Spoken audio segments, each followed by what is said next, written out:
নমস্কার সবাইকে, কেমন আছো সবাই? আশা করি তোমরা সবাই অনেক ভালো আছো। আগের দিনকারে ফোর্ট ঘুরে আমরা এতটাই টায়ার্ড হয়ে গেছি যে সকাল থেকে আর কোথাও যাইনি, কিন্তু ঘুরতে এসে কি বাইরে না বেরোলে ভালো লাগে? তাই বিকেলবেলাতে আমরা সেজেগুজে বেরিয়ে পড়েছি হাওয়া মহলের নাইট ভিউ দেখতে। আর অচেনা কোনো শহরে স্কুটি নিয়ে ঘুরতে কীরকম মজা লাগে বলো? কর্মসূত্রে আমার ভাসুর জয়পুরেই থাকেন, তাই জন্য ওনার স্কুটিটা আমরা নিয়েছিলাম সেই সন্ধেবেলাতে ঘোরার জন্য। আর এই দেখো, রাতের বেলাতে আমরা এসে গেছি হাওয়া মহলের সামনে। এত সুন্দর লাগছিল। দিনের বেলাতে তো ভালো লাগে, কিন্তু রাতের বেলাতে এই লাইটগুলোর সাথে হাওয়া মহলের এই বাইরেটা দেখতে ভীষণ সুন্দর লাগছিল। এই সময় কিন্তু আমরা আর ভেতরে ঢুকিনি, শুধুমাত্র বাইরের ভিউটা দেখার জন্যই আমরা মেনলি এসেছিলাম। আর এখানে দেখো, শুধু আমরা না, আরও অনেক লোকে এসেছে শুধুমাত্র রাতের এই নাইট ভিউ দেখার জন্য। প্রত্যেকটা লাইটিং এত সুন্দর করেছে যে ওই যে মিনাকারি করা কাঁচগুলো আছে না, সেগুলো একদম চকচক করছে। এবারে আমরা নাইট ভিউ দেখা শেষ করে আমরা চলে এসেছিলাম শপিং করতে, কারণ হাওয়া মহলের আশেপাশেই হচ্ছে বাপু বাজার। আর এই বাপু বাজার থেকে মেনলি শপিং করলে তাও একটু রিজনেবল প্রাইসে জিনিসপত্র পাওয়া যায়। আসলে জয়পুর তো একটি ট্যুরিস্ট প্লেস, আর দেখবেন যে কোনো ট্যুরিস্ট প্লেসে কিন্তু জিনিসপত্রের দাম ট্যুরিস্টদের জন্য একটু বেশি হয়। তো আমি এখানে এই চুড়িগুলো দেখছিলাম আমার নিজের জন্য। আমি এখান থেকে একটা চুড়ির সেট নিয়েছিলাম যে জয়পুরের স্মৃতি হিসেবে।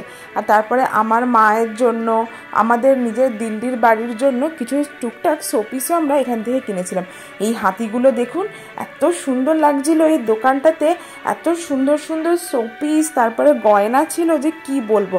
সবই কিন্তু হয় রূপোর আর নয়তো মিনাকারি করা সোনা বা রূপোর বা বিভিন্ন দামি দামি পাথর এবং মেটালের কিছু অ্যান্টিক জিনিসও কিন্তু এখানে রাখা ছিল, কিন্তু জিনিসের দামও ছিল একদম গগনচুম্বী। সত্যি কথা বলতে এখানে কিন্তু ভীষণ সুন্দর সুন্দর আর ভ্যারাইটি রকমের চুড়ি পাওয়া যায়, কিন্তু চুড়ির দামও এত যে এত দাম দিয়ে চুড়ি কিনতে মনই চাইবে না, কারণ এই চুড়িগুলোতে এমনিতে অভ্র আর পাথর বসানো, যে খুব একটা বেশি টেকসই হবে না বা ডেলি পারপাসে ইউজ করতে পারবো না। এখানে আমরা মাম্মামের জন্য ম্যাচিং চুড়ি খুঁজছিলাম, মাম্মামের যে বার্থডে ড্রেসটা ছিল তার সঙ্গে। দেখে একটু অবাকও হলাম, মাম্মামের হাতের সাইজেরও যেরকম বড়দের চুড়ি আছে একদম সেম টু সেম ওই রকম ডিজাইনার চুড়ি আছে। আর এই যে এখানে মাম্মামের বাবা ওর হাতে চুড়িগুলো ঢুকিয়ে দেখছিল যে কোন চুড়িটা ওর হাতে ফিট আসছে। সেই সব দিয়ে আমরা এই চুড়িটাই পছন্দ করে মাম্মামের জন্য নিয়েছিলাম। আমরা আসলে খুঁজছিলাম যে এমন একটা জিনিস যেটা বাই চান্স যদি ও মুখে দিয়েও দেয় তাহলে তার পাথর বা অভ্রগুলো যাতে ওর মুখে চলে না যায়। কিন্তু যাই হোক, অভ্র ছাড়া চুড়ি তো পেলাম না, তবে এইটাতে পাথর মুখে চলে যাওয়ার কোনো চান্সেস ছিল না বলে এই চুড়িটা আমরা নিয়েছিলাম। আর ওর বাবা ওকে একটা পরিয়ে দিয়েছে বলে ও আবার দোকানদারকে বলছে যে আরে বাকিগুলো আমাকে দাও। যাই হোক, ওখান থেকে আমরা চুড়িগুলো কিনলাম। আর এই দেখুন, এখানে ঘর সাজানোর জিনিস, জুতি থেকে শুরু করে সমস্ত কিছু বিক্রি হচ্ছে। ব্যাগ, জামা কাপড় তো ভুরি ভুরি বিক্রি হচ্ছে, কিন্তু ওই যে বললাম গগনচুম্বী দাম। ও আগের দিনের জলমহলের ভিডিওতে আমি জুতো বলছিলাম, না না, রাজস্থানে কিন্তু জুতো বলে না, রাজস্থানে বলে জুতি। ওই যে নাগরার শেপেরগুলো ওরকম টাইপের হয় না, তাই জন্য এখানে ওরগুলোকে জুতি বলে।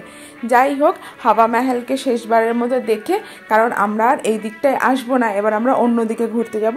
আমরা ধরেছিলাম বাড়ির পথ। বেশ খানিকটা রাত হয়ে গেছিল, তাই শহরটাও বেশ ফাঁকা ফাঁকা হয়ে এসছিল, তবে কিন্তু বেশ ভালোই লাগছিল। নয়তো প্রথম দিকে আমরা যখন হাওয়া মহল যাচ্ছিলাম রাস্তায় এত জ্যাম লেগে গেছিলো, আমার মনে হচ্ছিল আমি আবার সেই দিল্লিতেই এসে গেছি।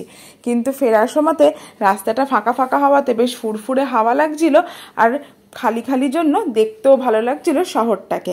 তবে আজ ভিডিওটা এখানেই শেষ করলাম। দেখা হবে পরের আরেকটি নতুন ভিডিও। সকলে ভালো থাকবেন, সুস্থ থাকবেন, সকলকে টাটা।